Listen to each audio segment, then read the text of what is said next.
Je m'appelle Marius et j'ai 13 ans. Aujourd'hui n'est pas un jour comme les autres, car je sèche les cours pour aller au rendez-vous. Le rendez-vous pour être entendu. Je fais celui qui gère, mais hier soir j'ai eu du mal à m'endormir. Je me suis repassé le film, celui que je vis avec mes parents depuis qu'ils sont séparés. Non, en fait, la séparation, ce n'est pas le début. Le début de ce mauvais film, c'est le jour où j'ai pleuré à l'école. Je devais avoir 10 ans. C'était un jour d'automne et ça m'est venu comme ça, pendant le cours de français. Le prof lisait un poème, mon ventre s'est serré et j'ai pleuré. Sans m'arrêter. Sans vouloir m'arrêter. Le directeur a appelé ma mère et elle est venue me chercher. J'avais honte. Comment lui dire alors que je savais ? 2 jours avant, alors que je m'étais caché dans le bureau après le repas, je les avais entendus parler. Le bureau de papa, c'était mon poste d'observation pour voir les guignols sans qu'ils le sachent. Alors j'étais là quand papa a dit à maman qu'il avait signé pour la location d'un appart et qu'il déménagerait ce week-end. Maman a juste dit « Fais comme tu veux, de toute façon ce n'est plus possible de continuer comme ça ». Je ne pouvais pas y croire. Je suis retourné dans ma chambre, je me suis couché et pour la première fois je me suis senti seul. Très seul. Et avec toute cette peine. Le vendredi, c'était papa qui venait me chercher au foot. On s'est arrêté au McDo au retour. J'ai fait l'étonné, mais en fait je l'ai vu venir de très très très loin. Tu sais Marius, maman et moi on s'entend plus du tout, et on a pris la décision de se séparer. Ça sera mieux pour toi de ne plus voir toutes ces disputes. On va organiser tout ça et tu viendras quand tu voudras à mon nouvel appart. Je ne veux pas que tu sois triste. Ça va aller bonhomme ? D'habitude j'aimais bien quand il m'appelait bonhomme.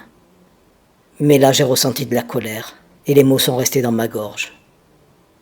Plus tard, maman m'a dit que finalement rien n'allait vraiment changer, que j'aurais juste 2 maisons. Moi j'en voulais qu'une, celle de ma famille.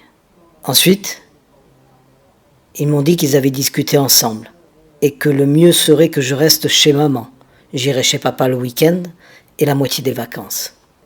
Au début, ce qui m'a fait drôle, c'est de ne plus voir mes 2 parents ensemble.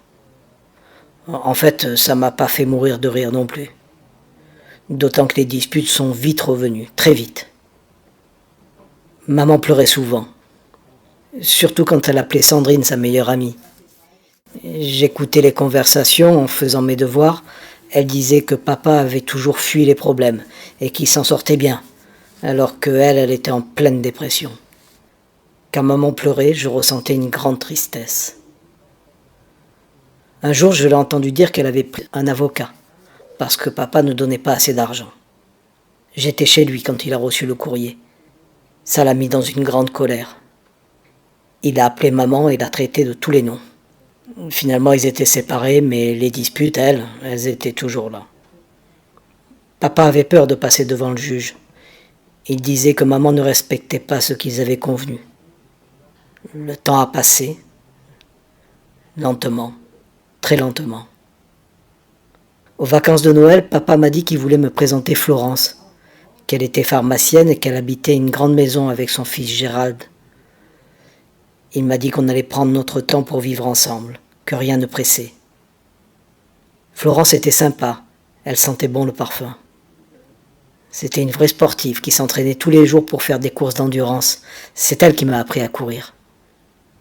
Florence était sympa, mais c'était aussi la maman de Gérald. Et entre Gérald et moi, ça l'a pas fait, mais alors pas du tout. De toute façon, ce paillot, personne ne pouvait le saquer au bahut. J'ai eu juste la chance de ne pas être dans sa classe. À partir de là, j'ai eu 3 maisons. Celle de maman, celle de papa et Florence. Le plus souvent, j'étais à celle de maman. C'était la chambre de quand j'étais petit. Chez papa, c'était plus folklore. L'appart était minuscule, alors quand je venais, il dormait dans le salon et moi dans sa chambre. Papa travaillait beaucoup, rentrait tard et parlait peu. Les repas, quand on était ensemble, c'était des pâtes.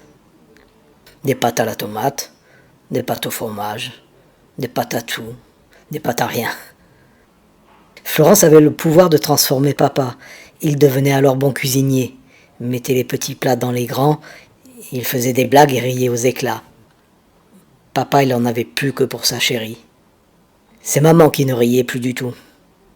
L'arrivée de Florence avait tout compliqué. Je m'interdisais de parler d'elle et de papa parce que ça lui faisait trop de peine. Alors je parlais de Gérald et de la dernière crasse qu'il m'avait fait. Faut dire que Gérald était doué et que papa ne disait rien. Un jour, alors qu'on jouait à la play, il a cassé 2 touches du clavier et puis il a dit que c'était moi. Et papa a jamais voulu me croire. Je trouvais ça injuste, maman aussi. C'est au mois de mai que tout a basculé. Un soir, papa m'a dit qu'en septembre, il habiterait avec Florence, que j'aurais ma maison, ma chambre, et que tout irait bien, puisque je pourrais être là 1 semaine sur 2. Il aurait voulu que je sois content, mais moi j'ai pensé à maman. Comment lui dire? Et quoi lui dire? Elle qui me disait qu'il n'y aurait pas d'autre homme dans sa vie, que j'étais la personne la plus importante pour elle, et qu'elle ne voulait plus être trahie. Papa a téléphoné à maman, et là ça a dégénéré. Maman a dit que j'en avais pas envie, que là-bas j'étais malheureux, que Gérald était le chouchou et que j'en souffrais. Papa a dit que ce n'était pas vrai, que ce n'était pas ce qui avait été convenu. Mais maman lui a répondu qu'on ne pouvait pas me forcer. Moi je ne savais plus quoi faire, ni quoi dire. Je me suis senti mal, comme si je devais choisir. Venir chez mon père ou faire pleurer ma mère. Finalement, c'est Gérald qui, sans le vouloir, m'a aidé en se foutant de moi devant mes copains. Ce jour-là, je l'ai juste détesté. Du coup, la suite a été plus facile. Maman m'a dit que papa ne pouvait pas m'imposer ça et qu'il suffisait que je le dise. Le dire à qui? Au juge, à l'avocat, à tout le monde. Juste dire que je ne voulais pas. À la même période, j'ai arrêté d'aller chez papa. J'ai écrit la lettre. C'était en août. Ça commençait par « Monsieur le juge ». 2 mois après, on a reçu un courrier. Maman m'a dit qu'on avait rendez-vous jeudi. Je suis là, dans cette salle d'attente. J'ai mal dormi. J'essaye juste de ne penser à rien.